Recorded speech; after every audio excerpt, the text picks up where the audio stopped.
Hi, we got a new plugin out. It's called Stratosphere Cloud Reverb. This is inspired, let's say heavily inspired by a certain hardware guitar pedal that a whole lot of people love to use.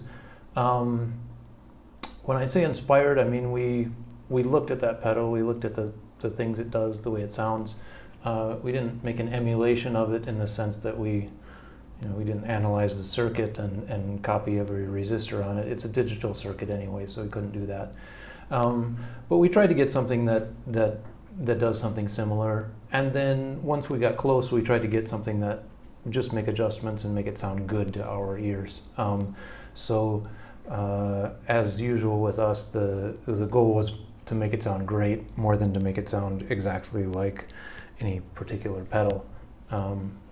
Sorry for things bumping around there. So this is the interface, and I want to show you what I've got set up for a demo right now. I'm playing a three single coil pickup guitar. It's a Strat, but not a Fender Strat, and I'm using Gain Stage Vintage Clean as the amplifier. I'm on the American Standard preset. I have a little bit of bass rolled off and a little bit of treble boost. So I'm going to let you hear my dry signal first. And that's my dry signal. Here's with the amp. And here is the reverb. So I've got my decay time set at 6 seconds right now. It goes down to just under a second and up to 24 seconds. If you do 24 seconds, it's really long.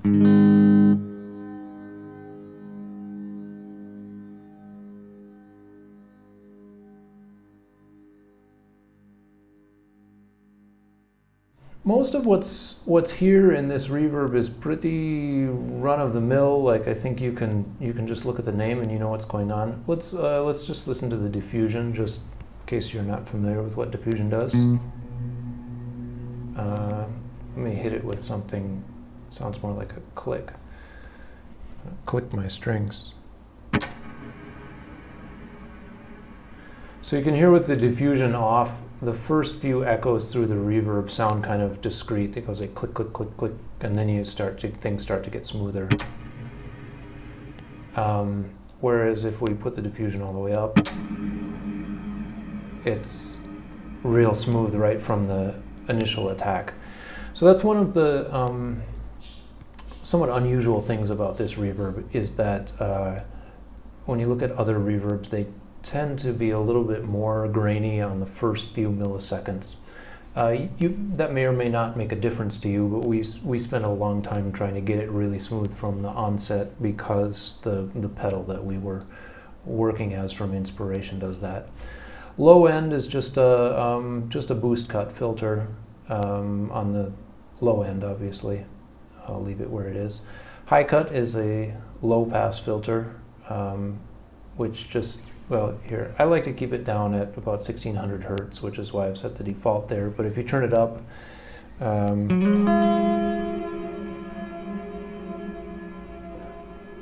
if you take off the amp sim takes off a lot of high end, so I'm going to do that again without the amp sim. Yeah, there you hear it. It's really a lot of high end there. Let's play a few notes with this.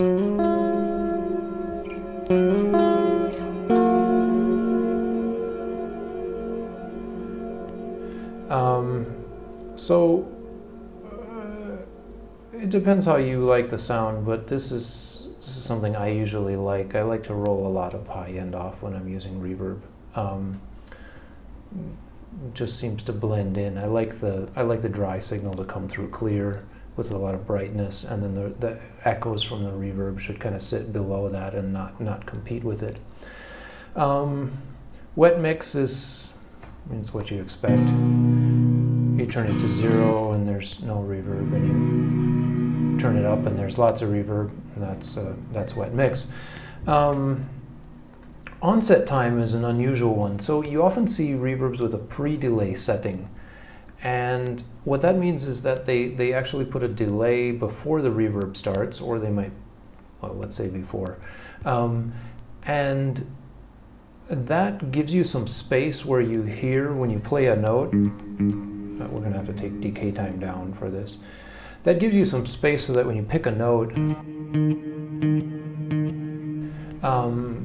there should be a little bit of time for the dry signal to be heard clearly before the reverb starts. Now the problem with pre-delay is that often we want quite a lot of pre-delay, especially if we have really wet reverb, because we want to hear those attacks clearly. We don't want them to get washed into the reverb. But if you use a lot of pre-delay, it sounds really weird when especially if you pick staccato notes, because you'll hear that you pick a note and then you wait and then the reverb starts. So onset time is our replacement for pre-delay. What onset time does is when you pick a note, the reverb is going to start right away. There's no pre-delay. But it starts in at a low volume and then it kind of fades in. If we put the onset time up to the maximum, you can hear this. You hear the dry click clicks and then the reverb comes in just after that. In fact, 1/4 of a second after the original sound. That's when you feel the reverb. But what's happening is the reverb is fading in. So it's there from the beginning at a small volume and then it fades up and it gets real strong at the end of the onset time, and then it starts to do the normal reverb thing. So this is really nice, I think, because this allows us to get a sound that's not too unnatural, but it still gives us a way to get the reverb out of the way, so you can have that wet reverb that you want on some types of music without totally ruining the attack of each note by making it inaudible. So I'll just play a little bit. I'm probably not even going to mess with the settings that much. This is a plugin where I just load it up with the defaults. The only thing I guess I mess with decay time and wet mix a little bit. Other than that, I leave it alone. I forgot to talk about the mod. So, I mean, modulation does what you'd expect it to do if you turn it down.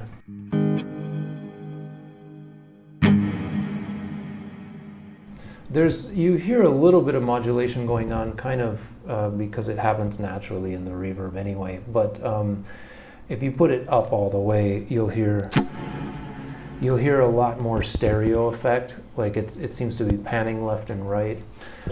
Specifically, what this mod is doing is it has something like a chorus effect that goes on just the wet signal only, and it has actually two light choruses. And then it also has 2 stages of pan, which are modulated by LFOs. And the reason it's using double like that is because we didn't really want it to sound like a heavy, well, we certainly didn't want it to sound like it's going left, right, left, right, left. We want it to sound like it's wobbling around, so you don't hear that obvious. Like you can feel it kind of goes left. It's not just an ordinary left right pan. So that's the mod control. I'll just play some stuff and you can listen to it.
So I think we'll end our demo there, and check out the app on the App Store. There'll be a link in the description of this video. If you like the videos we're doing on this channel, hit like for us, that'll help us out. Hit subscribe if you want to see more of this, and that will help our channel grow. That'll also help you see more of these videos when they come by in the future.